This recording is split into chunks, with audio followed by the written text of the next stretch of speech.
Hello everyone, welcome back. आज फिर मौजूद हैं आपके साथ, आपके पास इस महफिल में पढ़ने और पढ़ाने की, सीखने और सिखाने की। तो बात करते हैं पिछली क्लास में जो हम लोगों ने लेकर चला था, एक नए टॉपिक के साथ हम लोगों ने शुरू किया था जिसका नाम मैंने दिया था प्रोनाउन। बहुत बेहतर चीज़ है, बहुत खूबसूरत चीज़ है। इसको ग्रामर ने कितने अच्छे अच्छे कैटेगरी से हमें मिलने और मिलाने का काम हम लोग मिलकर सीखेंगे और सिखाएंगे। तो आपको बात करने के लिए एक चीज़ मैं इस बात को थोड़ी सी, पिछली चीज़ को मैं आपको कमेंट में देखा, आपकी हर कमेंट मेरे लिए बहुत इंपॉर्टेंट है। आपकी कमेंट मैंने देखा, बहुत सारे कमेंट में ये लिखे कि सर कुछ नाउन का क्वेश्चन प्रैक्टिस करवा दीजिए, कुछ सारे उससे रिलेटेड क्वेश्चन करवा दीजिए। बिल्कुल कोई दिक्कत नहीं वाली बात है, आपकी हर बात मेरे लिए इंपॉर्टेंट है। बट एक बात आपके साथ, एक कंडीशन मैं आपको साथ जोड़ रहा हूँ कि अभी कुछ चैप्टर हमारे लिए जो भी है, जिस तरह का मैंने नाउन पर काम किया उसी के लेकर आगे हम लोग बढ़ने का काम किया, जिसको नाम ने दिया प्रोनाउन। आप देख पा रहे हैं प्रोनाउन। तो अभी क्या हो सकता है कि अभी नाउन के जस्ट बाद मैंने प्रोनाउन पढ़ने का काम किया, अभी एक दो चैप्टर और हम आपके साथ डिस्कस कर ले, उसकी पूरी चीज़ को, कुछ कहानी को समझ ले, तो फिर हम लोग क्वेश्चन बनाने में और प्रैक्टिस करने में बहुत मज़ा आने वाला है। फिलहाल मैं जो आपको टेस्ट के अनुसार मैं आप जो क्वेश्चन दे रहा हूं, जो आपको टेस्ट में प्रोवाइड किया जा रहा क्वेश्चन आपके, उसके साथ आप उसको डिस्कस कीजिए और देखें और समझें। आप बिल्कुल चिंता न करें, आपके लिए हर बात, मैं जितने भी सीरीज़ है, आपकी जितनी भी टेस्ट की बातें है, आपके लिए एक सेपरेट हम वीडियो लेकर आएंगे आपके पास। फिलहाल आपको गौर करना है कि अभी जो हम लोग कहानी शुरू की है जिसका नाम हमने दिया प्रोनाउन, बस इस कहानी को थोड़ा सा अभी और कुछ हम चर्चा कर लेते हैं। तो अभी पिछली क्लास में जो हमने बात किया था, जो समझे और समझाने का काम किया था, उसको आप घर में देखे होंगे, मुझे उम्मीद है उस चीज़ को और समझने का भी प्रयास किया होगा। तो आइए बढ़ते हैं, आज फिर उसी को लेकर आगे चलते हैं। एक नया कायदा हमारे सामने प्रोनाउन के कैटेगरी जुड़ता हुआ दिखेगा, तो देखना है यहाँ पे।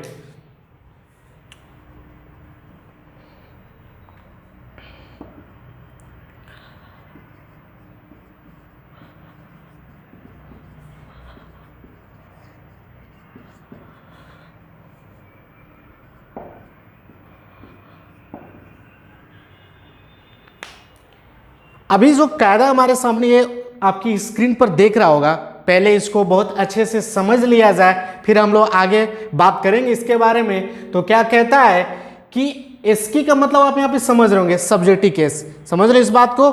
एससी का मतलब पर क्या हुआ? Subjective case. इसके साथ आपके सामने जुड़ता हुआ दिख रहा है कंपैरेटिव डिग्री। अब एक चीज नया यहाँ पे आ गया, प्रोनाउन में कंपैरेटिव डिग्री की क्या रोल है, क्या भूमिका है।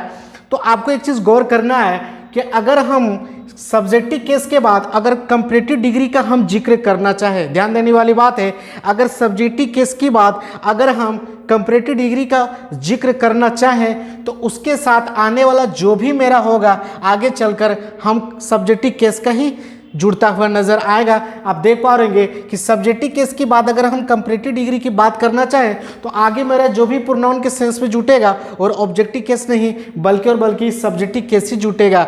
इसके लिए क्या हो सकता है? आप सोच रहे होंगे कि सर दो बार सब्जेक्टिव केस की चर्चा कैसे हो सकती है? बिल्कुल हो सकती है। कंडीशन है कि जब हम कंपैरेटिव की बात करते हैं, कंपैरेटिव का मतलब क्या हुआ यहाँ पे? किसी चीज़ से तुलना करना, आप किसी चीज़ से कंपैरिजन उस बात को कर रहे हैं। तो समझ में आता है कि जब हम लोग प्रोनाउन के सेंस में सब्जेक्टिव केस के साथ हम कंपैरेटिव डिग्री की बात करते हैं, तो आगे जो आने वाला जो हमारा केस है वो हमेशा और हमेशा ऑब्जेक्टिव केस नहीं बल्कि और सब्जेक्टिव केस की ही तुलना में होगा। आप देख पा रहे हैं आगे हमारा हेल्पिंग वर्ब, देख रहे होगे इस बात को। अब समझ में आना है कि हेल्पिंग वर्ब किसके अनुरूप हमारा काम करने वाला है, इस बात पर भी गौर कर लिया जाए। तो आपको ध्यान देना है कि हेल्पिंग वर्ब के हमेशा इस सब्जेक्टिव केस के अनुसार ही हम जिक्र करने का काम कहेंगे। आप कभी भी इसके अनुसार इसकी सब्जेक्टिव केस इस हेल्पिंग वर्ब से लेनी देनी कुछ भी नहीं होती है। हमेशा और हमेशा इस सब्जेक्टिव केस का रिलेशन यहाँ पे इस हेल्पिंग वर्ब से होता है। इसके अनुसार आप हेल्पिंग वर्ब नहीं ला सकते हैं, और ऐसे करने के लिए आपको एग्जाम में दे दिया जाता है। आपको इसके लिए बात में क्या समझ में आता है कि यदि ये सब्जेक्टिव केस मेरा सिंगुलर हो, अगर ये सब्जेक्टिव केस सिंगुलर हो तो जाहिर सी बात है कि हेल्पिंग वर्ब भी मेरा सिंगुलर ही होगा। अगर ये सब्जेक्टिव केस मेरा प्लूरल हो तो जाहिर सी बात है कि ये हेल्पिंग वर्ब मेरा भी प्लूरल ही होगा। ये तो लॉजिक हमारा शुरू से ही आ रहा है, कोई दिक्कत नहीं होने वाली है। अब थोड़े से आपको एक लॉजिक कंसेप्ट दे रहा हूं, आपको ये सोच रहा होगा कि सब्जेक्टिव केस के बाद आगे डबल सब्जेक्टिव केस की तुलना क्यों हो रहा है। अब आप सोचिए कि जब किसी व्यक्ति आपके सामने खड़ा है, बात कर रहा है, बहुत अच्छा है, तो आप कहने मतलब है कि आप उसके सामने जब चर्चा करते हैं, बोलते हैं भाई साहब आप क्या पहन के आए, तो मैं शर्ट पहन के आया हूँ, तो आप जब उसको बोले हैं कि तो मैं भी एक शर्ट पहन के आया हूँ, यानी उसकी तुलना, उसकी शर्ट की तुलना मैं अपनी शर्ट से किया। यानी यहाँ पे आप खेला समझ रहे होंगे कि कंपैरेटिव का मतलब होता है कि जिस चीज़ की होती है सामने वाले उसी चीज़ से हम जिक्र करेंगे। अगर मैं शर्ट की अगर मैं तुलना कर रहा हूँ तो सामने वाला क्या तुलना मैं अपनी शर्ट से ही करूँगा, उसकी पैंट से नहीं करूँगा, क्योंकि ये बातें गड़बड़ हो जाता है। मतलब बिल्कुल यहाँ पे समझ में आ रहा होगा कि सब्जेक्टिव केस की तुलना अगर कंपैरेटिव डिग्री की बात होती है तो हमेशा और हमेशा सब्जेक्टिव केस ही लेकर चलते हैं। अब देखना यह है कि कंपैरेटिव डिग्री में क्या क्या हो सकता है, तो गौर करना है यहाँ पे।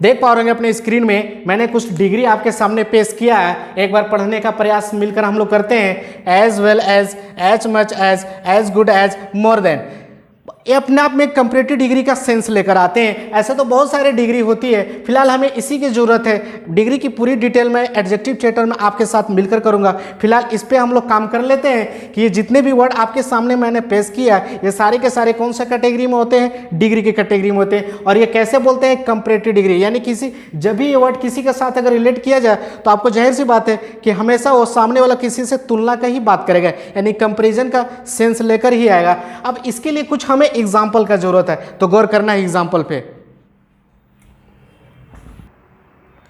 तो आप देख रहे हैं इसके लिए हमने कुछ एग्जाम्पल आपके सामने पेश किए हैं इस तजुर्बा को समझने के लिए। तो पहला एग्जाम्पल पे गौर करना है, क्या बोलता है, Rohan is stronger than Keshav. बहुत अच्छी बात है भाई, लेकिन इसमें गौर क्या करना है कि रोहन अपने आप में क्या है। देख पा रहे हैं कि रोहन अपने आप में बिल्कुल सब्जेक्टिव कंप्लीटली रूप में आया है, सब्जेक्टिव केसेस को बोल सकते हैं, कोई दिक्कत नहीं है। लेकिन रोहन की तुलना किसी व्यक्ति से की गई है, देखना इस बात को, तो व्यक्ति अपने आप में क्या है समझना है। क्या इसको ऑब्जेक्टिव केस हम बोल सकते हैं किसी भी कंडीशन में, बिल्कुल नहीं। अपने आप में जब ये पर्सन का सेंस है तो आप ये भी अपने आप में सब्जेक्टिव केस के ही रूप में आया। आपको सिखाने का मैं और समझाने के काम ये किया कि यहाँ पे जब रोहन की तुलना अगर केसों से किया गया तो जब रोहन अपने आप में सब्जेक्टिव केस के सेंस में आया तो जाहिर सी बात है केशव भी हमारे सब्जेक्टिव केस के रूप में आया। अब आप समझ रहे होंगे ये कायदा हमारे सामने एक काम कर गया कि यानी सब्जेक्टिव केस की तुलना हम यहाँ पे सब्जेक्टिव केस ही कर रहे हैं, यानी हम किसी वहाँ पे ऑब्जेक्टिव केस के रूप में नहीं आया, सिंपल बात है। तो अब ये सारे के सारे खेला आपको समझ में आएगा। बढ़ते हैं आगे एग्जाम्पल पे, तो बोलता है I was always as him is doing the work. अब गौर करना इस एग्जाम्पल पे, आई अपने आप में क्या है, गौर करना इस चीज पे। आई अपने आप में क्या है, सब्जेक्टिव केस है, कोई दिक्कत नहीं। अब इसकी कंपैरेटिव डिग्री जब हम लोग वर्ड लाते हैं यानी कंपैरिजन हम आगे कर रहे हैं तो यहाँ हिम जो आया है ये कैसा है, क्या सब्जेक्टिव केस है, बिल्कुल नहीं जी। आप देख पा रहे हैं आपको इसकी को मैं पहले जिक्र कर चुका हूँ पहले ही इस क्लास में कि हिम अपने आप में बिल्कुल और बिल्कुल हमेशा इस बात को आई के साथ हिम का यूज बिल्कुल नहीं हो सकता है, चूंकि यहाँ पे ये ऑब्जेक्टिव केस के रूप में आया हुआ है। अब आपको पता है कि कायदा हमारा कहता है कि अगर आप किसी से तुलना कर रहे हैं तो सामने वाला भी सब्जेक्टिव केस होना है। यहाँ अगर सब्जेक्टिव केस है तो अगर तुलना हम किसी के सामने वाले से करेंगे तो सब्जेक्टिव केस की ही तुलना करेंगे, यानी हिम तो आया हुआ लेकिन ये ऑब्जेक्टिव केस के रूप में सेंस में आया और इसकी इजाजत बिल्कुल नहीं है, यानी इसको यहाँ पे हम सब्जेक्टिव केस बना लेना ज़्यादा अच्छा होगा, यानी ही कर लेना ज़्यादा बेटर होगा। अब आपको ध्यान देना है कि हमारे सामने सब्जेक्टिव केस तो दिख गया। अब आगे थोड़ा सा वर्ब की चर्चा कर लेते हैं।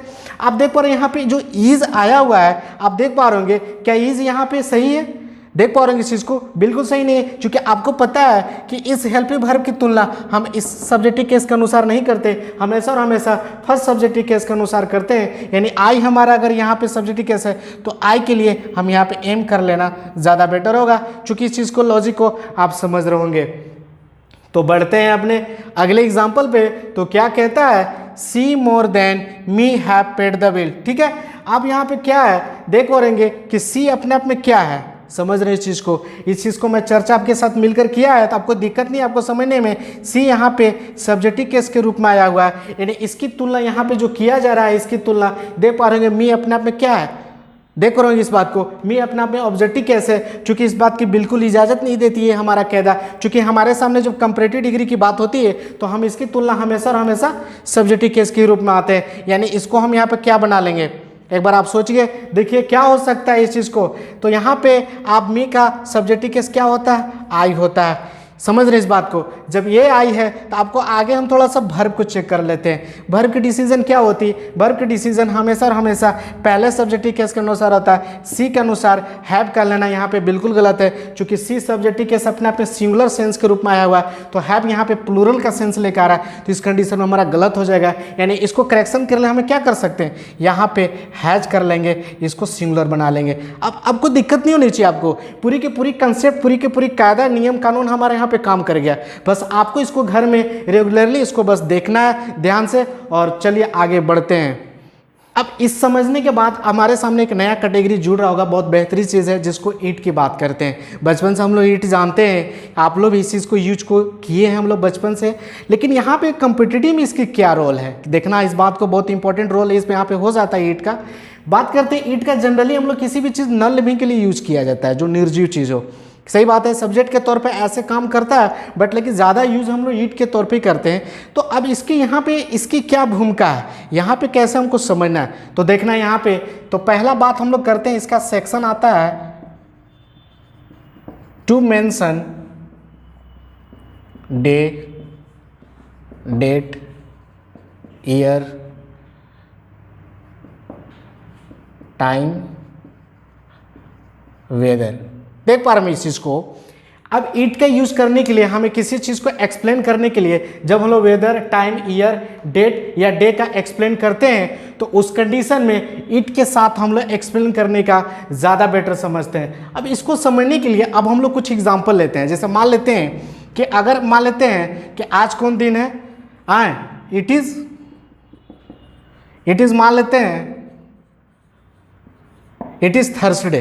देख पा रहे हो इस चीज़ को, इट इज़ थर्सडे। यहाँ पे अब जब मान लेते हैं कि यहाँ पे जो थर्सडे आया है वो क्या सेंस लेकर आया है, बिल्कुल समझ रहे होंगे कि थर्सडे अपने आप में डे का सेंस लाया है। तो उसको जिक्र करने के लिए मैंने इट के साथ जोड़कर बोल सकता हूँ, कोई दिक्कत नहीं है। आप डे के सेंस में इट को ला सकते हैं, कोई बड़ी बात नहीं है। आगे बढ़ने का अगर हम काम करते हैं तो अभी जो हमारा ईयर चल रहा है 2020, यानी इसको बोल सकते हैं इट इज़ 2020 बोल सकते हैं, यानी टाइम का सेंस लेकर आ रहा है ये हमारा, हुआ ना जी। तो इसको टाइम के सेंस के लिए हम ईट के साथ जोड़कर रिलेशन करके दिखा सकते हैं, जिक्र कर सकते हैं, कोई बड़ी बात नहीं है। अगर मान लेते हैं आज अगर और कुछ हम लोग बोलना चाहें तो आप देख पा रहे होंगे कि अगर बोल सकते हैं हम लोग इट इज़ 9 o'clock, यानी ये भी टाइम का सेंस है, बोलते हैं हम लोग बचपन से। तो आप बोल सकते हैं समय की बताने के लिए हम इट का यूज करके लेते हैं। तो सारे के सारे इस कैटेगरी को हम जितने भी आपके सामने प्रदर्शन किए, इस सारे के सारे कैटेगरी को बताने के लिए हमें इट की ज़रूरत होती है। आप इट के साथ ही इसको रिप्रेजेंट कर सकते हैं। तो अब देखना है आगे, इसी के लिए एक और कैटेगरी हमारे सामने जुड़ता हुआ नजर आएगा, तो गौर करना है। जब ईट की पहली कैटेगरी समझने के बाद गौर करना है, यह दूसरी कैटेगरी जिसका हमने 20 सेक्शन में रखने का काम किया, तो क्या बोलता है टू मेंशन एनिमल या ऑब्जेक्ट। यहाँ पे ऑब्जेक्ट के जो आया है, यहाँ पे सब्जेक्ट वर्ब ऑब्जेक्ट की बात नहीं हो रही है, यहाँ पे ऑब्जेक्ट जो आया है वो वस्तु के सेंस में आ रही है, यानी कोई थिंग है, कोई वस्तु है, उसके सेंस में हम ऑब्जेक्ट की बात कर रहे हैं। तो ध्यान क्या देना है कि जब भी हम किसी एनिमल या ऑब्जेक्ट की रिप्रेजेंट करने का काम करते हैं या एनिमल या ऑब्जेक्ट का जिक्र करना चाहते हैं, तो उसके साथ हमेशा और हमेशा हम इट को ही दिखाने का प्रयास करते हैं, यानी उसके साथ हम इट को ही लेकर आते हैं। जैसे मान लेते हैं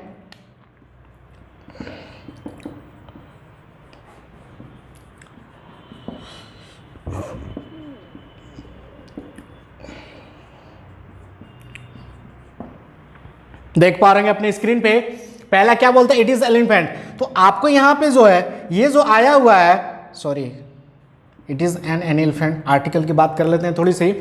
इट इज एन एलिफेंट, यहां पे देख पा रहे होंगे कि हमने एनिमल की बात की तो किसके साथ रिप्रेजेंट किया, इट के साथ। यानी एनिमल को जब भी हम बात करना चाहें, जब भी रिप्रेजेंट करना चाहें उसके बारे में, तो हमेशा और हमेशा इट के साथ ही उसके साथ हम जिक्र करना चाहें। यहाँ पे एन जो मैंने लगाया वो यहाँ पे आर्टिकल के चलते लगा। ये एन कैसे लगा, फिलहाल इसकी चर्चा हम आर्टिकल में करेंगे। फिलहाल इतना जानिए कि एलिमेंट के पहले एन लगना बिल्कुल जरूरी है, यानी इट इज एन एलिफेंट बोल सकते हैं। बात करते हैं इट इज माई पेन, तो पेन अपने आप में क्या है, एक वस्तु है, कोई दिक्कत नहीं है, यानी ऑब्जेक्ट के रूप में है, ऑब्जेक्ट का सेंस लेकर आया, तो इसके साथ हम रिप्रेजेंट किया, इट के साथ दिखाने का काम करते हैं। हमेशा इस बात को गौर करने वाली बात है। तो बढ़ते आगे, इसी को और अलग कैटेगरी से मिलते हैं। जब इस कैटेगरी के समझने के बाद एक और हमारा कैटेगरी जुड़ता हुआ दिख रहा होगा आपके स्क्रीन पे, बात करते हैं तो ईट को अपने आप में क्या बोल सकते हैं, तरह के डमी बोल सकते हैं। यानी डमी कहने से मतलब कि नकली होती है, कहने का मतलब ये ईट हमारा डमी सब्जेक्ट के रूप में काम करता है, लेकिन एक्चुअल में सब्जेक्ट होता नहीं, बस उसको एक दिखाने के लिए डमी बोल सकते हैं। यह हमेशा जब ईट को हम डमी सब्जेक्ट के रूप में यूज करते हैं तो आने वाला जो उसके साथ वर्ड जुड़ता है ना, वो अपने आप रियल सब्जेक्ट को इंट्रोड्यूस करने के लिए ईट का यूज करते हैं। यानी अगर ईट को हम पहले रूप में सब्जेक्ट के तौर पर लाते हैं तो डमी सब्जेक्ट कहलाता है, यानी उसके बाद जो हम जोड़ने का काम करते हैं, यहाँ आगे आने वाला जो भी होगा वो रियल में अपने आप रियल सब्जेक्ट होता है, और इसको इसी को इंट्रोड्यूस करने के लिए हम यहाँ पे इट का जिक्र करते हैं डमी सब्जेक्ट के तौर पर। अब इसको गौर करने के लिए एक एग्जांपल लेते हैं, मान लेते हैं क्या कहता है ये नियम।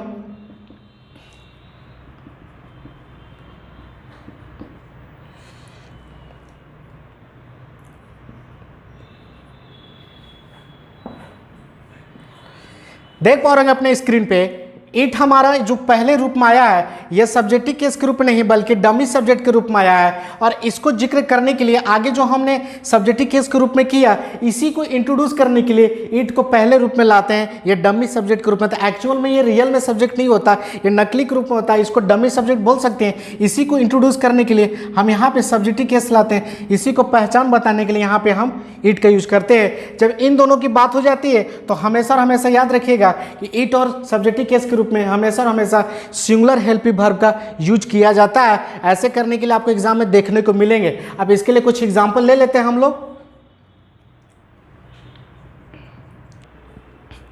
अब इसके लिए हमने कुछ एग्जाम्पल आपके सामने पेश किए हैं, गौर करना इस एग्जाम्पल में क्या कहता है। बोलता है it is me who spoke the truth. कोई बात नहीं, गौर हमें यहाँ पे करना, जो इट आया हुआ है ये कैसा है।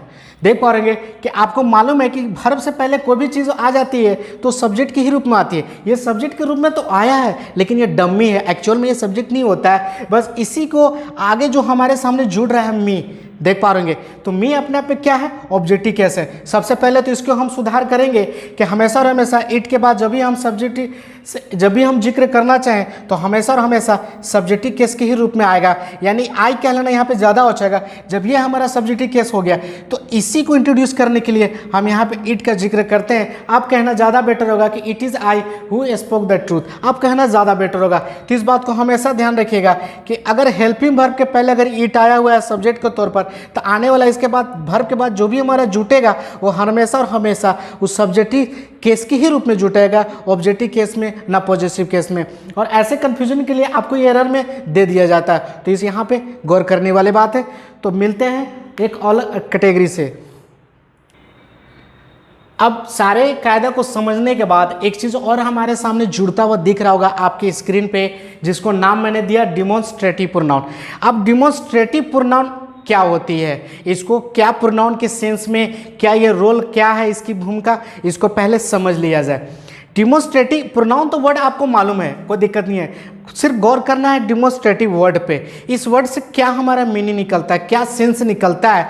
तो यहाँ पे जो बात हम लोग करते हैं किसी चीज़ का संकेत, हम लोग किसी चीज़ को जब हम लोग संकेत के रूप में बात करते हैं, कोई चीज़ हमारे सामने जब नज़दीक में होती है तो हम लोग इंडिकेट के रूप में बोलते हैं कि वो चीज़ मेरा है, जो कोई चीज़ मेरा अगर दूर पे है तो वो चीज़ मेरा, यानी हम लोग संकेत के रूप में बात करते हैं। तो इसको हमारे ने ग्रामर ने इसको नाम दिया डिमॉन्स्ट्रेटिव। आप समझ रहे होंगे इसका लॉजिक, इसको ग्रामर ने क्या नाम दिया, डिमॉन्स्ट्रेटिव। यानी हम किसी भी ग्रामर के सेंस में जब बात करेंगे तो डिमॉन्स्ट्रेटिव के ही सेंस में ही यूज होगा, यानी यहाँ पे संकेतवाचक बोल सकते हैं, कोई दिक्कत नहीं वाली बात है। अब उसके लिए क्या क्या वर्ड है, क्या क्या ऐसे सेंटेंस है, क्या वर्ड है जिसके लिए हम एक संकेत के रूप में बात कर सकते हैं, तो गौर करना है यहाँ पे।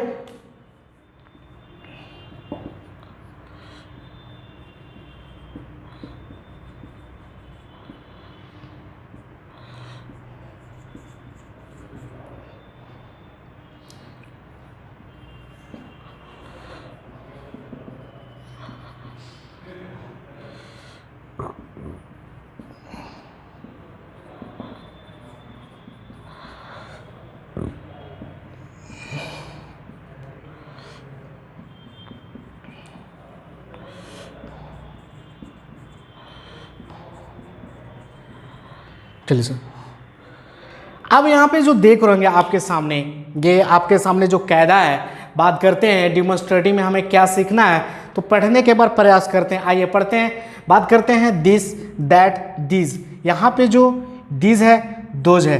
तो अब एक एक चीज़ पे गौर करना है कि हमें दिस के रूप में क्या बोलना है, क्या इसका इंडिकेशन हो सकता है। तो यहाँ पे गौर करना है कि जब हम लोग कोई भी चीज़ वस्तु को जब हमारा वो नज़दीक होता है यानी नियर होता है, तो हम लोग बोलते हैं दिस इज़ माई हाउस, बोल सकते हैं। जिस घर में हम लोग रहते हैं यानी वो चीज़ हमारे सामने नज़दीक है, यानी उसको संकेत के रूप में क्या बोलना होगा, दिस के रूप में बोलना होगा। और साथ ही साथ ध्यान देना है कि वो चीज़ अगर जब हमारा नज़दीक हो, जब नज़दीक हो तो नज़दीक के लिए दिस का यूज करते हैं कोई चीज़, और वो जब चीज़ हमारे नज़दीक हो तो कैसा होना चाहिए, सिंगुलर होना चाहिए। इस बात को भी ध्यान रखना है। दो चीज़ आपको ध्यान देना है। पहला, जब कोई नज़दीक हो उसको संकेत के रूप में बात करना हो तो हम दिस का लाएंगे, और वो चीज़ अपने आप में जब नज़दीक हो तो कैसा होना चाहिए, हमेशा और हमेशा सिंगुलर होना चाहिए। इस बात को भी ध्यान है। जब ये दो चीज़ हमारे सामने अगर कायदा मैच कर रहा हो तो उसके लिए हम दिस का प्रयोग करते हैं। याद रखना इस बात को और गौर कर बिना आवे।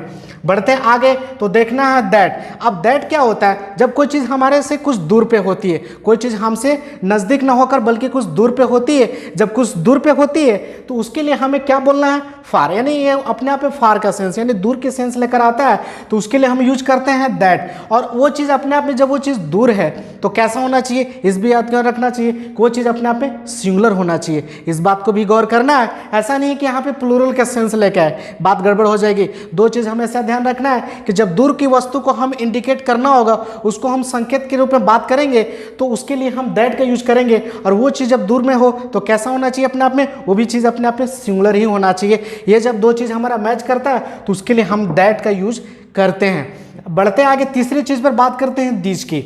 अब दिस मतलब क्या होता है, अब यहाँ पे सेंस लाना है। दिस और दैट को तो लॉजिक समझ गए। यहाँ पे दिख रहा होगा आपको नियर प्लस प्लूरल। यहाँ पे समझना है कि आप जिसे मान लेते हैं कि अभी कोई चीज़ नज़दीक है या सिंगुलर है तो उसके लिए बात किया मैंने दिस का, कोई चीज़ दूर है तो उसके लिए हमने बात किया दैट का, और वो भी अपने आप में सिंगुलर है। लेकिन अब यहाँ पे देखना है कि कोई चीज़ जब नज़दीक हो, कोई चीज़ जब नज़दीक हो तो ऐसा नहीं है कि एक ही चीज़ हो सकता है, बहुत सारी चीज़ आपके सामने आसपास रहती होती, एक से ज़्यादा भी हो सकती है। तो यहाँ पे दिस ना कहकर बल्कि उसके लिए नज़दीक के लिए क्या लाएंगे, दिस लाएंगे। क्या लाएंगे, नियर के लिए दिस लाएंगे। और वो चीज़ क्या होनी चाहिए, जब वो चीज़ हमारे एक से ज़्यादा होता है, एक से ज़्यादा होता है तो अपने आप में क्या होता है, प्लूरल होता है। इस बात को ध्यान रखना है कि जब वो चीज़ एक से ज़्यादा हो जाए तो अपने आप में प्लूरल ही हुआ। अब उसके लिए जब नियर हो प्लस वो बहुत सारे चीज़ यानी प्लूरल के रूप में हो तो उसके लिए क्या लाएंगे, हम दिस का लाएंगे। इस बात को गौर करना है। क्योंकि अगर वो चीज़ हमारे सामने है तो नज़दीक में है तो उसके लिए हम क्या यूज करेंगे, जब वो प्लूरल के सेंस में एक से ज़्यादा हो जाता है तो यहाँ पे दिस नहीं बोल सकते, क्योंकि यहाँ भी वही बात हो रही थी, नियर में था लेकिन वो क्या था, सिंगुलर में था। लेकिन यहाँ पे क्या है, वो नज़दीक तो है लेकिन कैसा है, प्लूरल के सेंस में आ रहा है, सिंगुलर नहीं, प्लूरल के सेंस में आ रहा है। जब वो प्लूरल है तो जाहिर सी बात है कि हम दिस ही लाएंगे। अब गौर करना इस अंतिम वर्ड पे, बात करते हैं दोज की। अब यह करना है कि जब कोई चीज़ हमारे से दूर होती है, क्या होती है, हमसे बहुत ज़्यादा दूर होती है, और वो जो दूर चीज़ होती है तो एक नहीं बहुत सारी चीज़ें होती है। अब आपको पता है कि जैसी भी एक चीज़ से हमें एक से दो चीज़ में बदलती है या दो से तीन में बदलती है तो वो हमेशा अपने सिंगुलर के नहीं, वहाँ पे प्लूरल का सेंस हो जाता है। अब प्लूरल सेंस को बताने के लिए यानी संकेत में बात करने के लिए हम दोज के रूप में बोल सकते हैं। तो क्या समझ में आया कि कोई चीज़ हमसे जब दूर होती है, नज़दीक नहीं, जब कोई चीज़ हमसे दूर होती है वो चीज़ अपने आप में प्लूरल होती है तो उसके लिए हमें क्या लाना है, दोज लाना है। क्या लाना है, दोज लाना है। अब इस सभी कॉन्सेप्ट को समझने के लिए कुछ एग्जाम्पल की हमें ज़रूरत है, तो गौर करना एग्जाम्पल पे देखना है।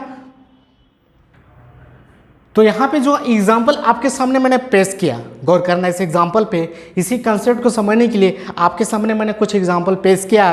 तो आइए पहले एक एग्जाम्पल पे हम लोग काम करते हैं। तो पहला एग्जाम्पल क्या कहता है, दिस इज माई हाउस, समझने वाली बात है। अब यहाँ पे दिस का जो यूज हो रहा है, जिस घर में आप रह रहे हैं यानी संकेत में बात करने की ये मेरा घर है, तो कहने का मतलब है कि यहाँ पे जो दिस का यूज किया, आपको पता है कि वो नज़दीक की यूज होता है, और वो चीज़ कैसी होनी चाहिए जिसके लिए हम संकेत में बात करना चाहिए, वो सिंगुलर होना चाहिए। तो यहाँ पे एक ही हाउस की बात हो रही है यानी सिंगुलर की बात हो रही है, तो कोई दिक्कत नहीं होने वाली चाहिए। ये बात अपने में बिल्कुल कंप्लीटली रूप से बिल्कुल सही है, तो कोई दिक्कत नहीं है। बढ़ते अगले एग्जाम्पल पे, तो बोलता है दैट वाज माई पेन। यहाँ पे आप क्या करना है कि दैट कह देने से कोई चीज़ हमसे दूर है, कोई चीज हमसे दूर है। और जब दूर के साथ साथ क्या है, प्लूरल है कि सिंगुलर है, इस बात को भी ध्यान देना है, क्योंकि दैट दूर के लिए होती है लेकिन वो भी चीज अपने आप में सिंगुलर ही होना चाहिए। तो यहाँ पे पेन की बात हो रही है लेकिन ये कैसा है, सिंगुलर है, तो कोई दिक्कत नहीं वाली बात है, ये भी अपने आप पे बात क्लियर है, कोई दिक्कत नहीं है। बढ़ते अगले एग्जाम्पल पे, अब बात करते हैं दीज आर माई बुक। अब आपको मालूम है कि नियर आपके सामने जो कुछ चीज़ पड़ी हुई है तो एक नहीं एक से ज़्यादा भी हो सकती है, होती है ऐसी चीज़ आपके लाइफ में, तो आपको पता है कि उसके लिए हमें क्या बोलते हैं, दीज। अब दीज या नहीं क्या कहता हूँ, आगे जब आपके सामने नियर की बात हो रही है तो यहाँ पे जो बुक का सेंस आया है वो कैसा है, सिंगुलर है कि प्लूरल है, इस बात को ध्यान रखना है। आपको पता है कि एक से ज़्यादा चीज़ होती है यानी दीज का यूज किए तो अपने आप में ये भी अपने आप में कैसा होना चाहिए, प्लूरल होना चाहिए। और आपको कन्फ्यूजन के लिए दे दिया जाता है यानी बुक नहीं बुक्स कह लेना ज़्यादा बेटर होगा, क्योंकि मालूम है कि दीज का यूज हम नज़दीक के लिए करते हैं, एक से ज़्यादा होता है, लेकिन उसके लिए कैसा होना चाहिए, वो थिंग कैसा होना चाहिए, सिंगुलर नहीं